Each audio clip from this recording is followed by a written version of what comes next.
Hello, Ovary Gang. Stasha the Period Coach here. Are you working too hard? Probably not a question that you get asked very often. Are you not working hard enough? It's probably more one that you're used to hearing. But I'm asking you today, are you working too hard? So most women that I know are working way too hard, far harder than they necessarily need to be working. And part of that reason is because we're working in a masculine system developed for men by men, and we're women running businesses like men, which is a really big part of the problem. That's why you're working too hard. Do you plan for your business? Do you think about scheduling things out? Do you batch? Do you do things with your body in rhythm with your flow? Probably not. 99.9% of women don't. And that means the answer to that question is yes, you are working too hard. If you're doing things out of flow, if you're not paying attention to your cycle, you are working too hard. You're missing opportunities and advantages that are built into your body because you're not acknowledging them for whatever reason. You may have just never heard of this before. Totally valid. You may think, it's gross and I'm not ready for that. Also okay, I get it. We've all been there.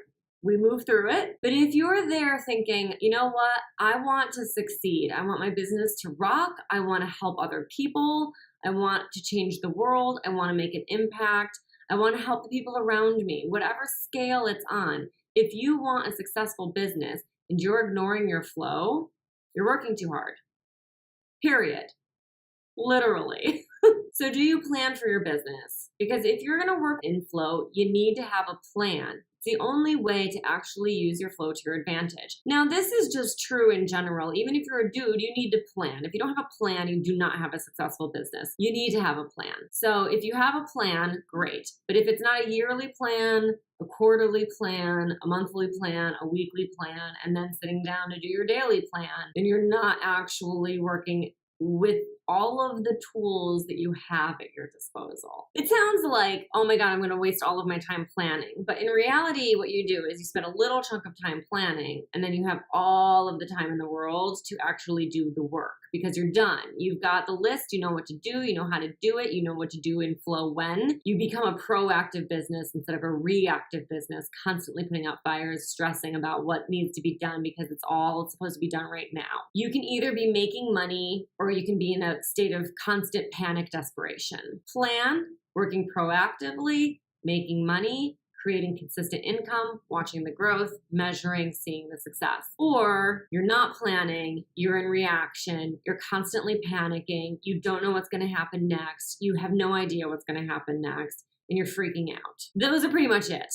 You can be in that sort of in-between state where things are just kind of working out, and that's awesome, but that it will not last. It will not last, it will not last very long, and it'll be in probably a feast and famine cycle. That's usually what I see in my clients, is that feast and famine cycle. We don't want that anymore. We want a nice, consistent, reliable income that you can grow and create real change with. And there's money in creation. As you are creating those plans, you can see how the money is going to be coming in. The more you do things, the more data you get. So when you say, I'm going to do a webinar, you're going to see how many people sign up for your thing at the end of the webinar. You're going to have a conversion rate. Now you can make it better, increase it.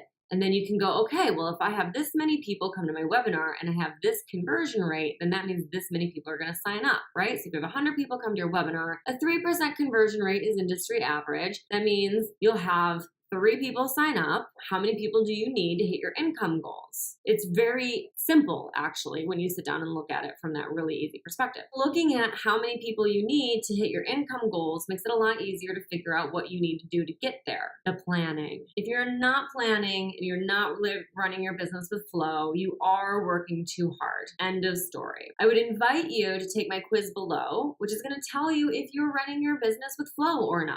Be the absolute leaders that we are out there to be, make a real impact and change in our communities, our people, our clients, and let's leave the world a better place than we found it. Let the taboo go. Embrace your power. Embrace your period. All right, Ovary Gang, check out your quiz below. I can't wait to hear your results. I can't wait to see what happens. I'm super excited. It's the first week that this quiz is even going out into the world. I really can't wait to see how it goes for you guys. I want to hear your feedback. So take the quiz, get your results, and let me know what you think, all right? I love you, Ovary Gang. I will see you next week. Peace out.